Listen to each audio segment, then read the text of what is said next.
The power of not reacting every single day something happens that kind of throws you off balance.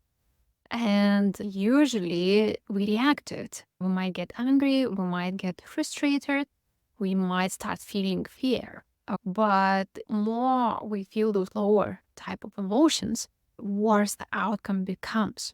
It's kind of like manifesting 101. What they teach you is how not to react. And I started practicing this thing recently. One of my properties needed some work to be done. And you do have a property and there is an extra expense, and no one is really excited about that. But the work needed to be done, so there's nothing to do about it. Okay. And somebody was helping me to get quotes. Once they got the first quote, I was like, oh, okay, that's a lot of money. I'm not really excited paying that.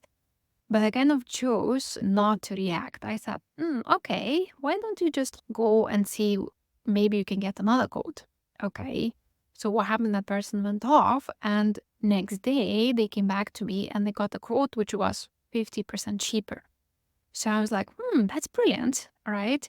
But I do remember in that moment, and if you do own a house, those unexpected expenses happen. And when you hear the news, like, oh no, okay.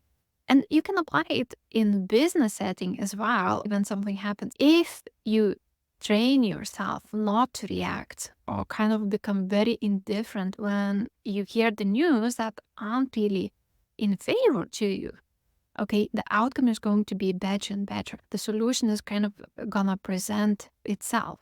Because once I heard that they need that work to be done, I was like, okay, that's an extra expense. And then once I heard the vote, I was like, oh no, I wasn't budgeting for that, right?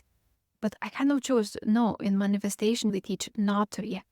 So I just went off for a walk and I started thinking about something else and kind of let it go. Okay. So the next day when I got the other quote, I was like, okay.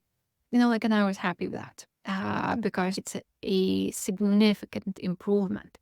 And I know if we are so used to react to what happens to us and we get frustrated, it's kind of hard to retrain yourself not to do that, especially in business.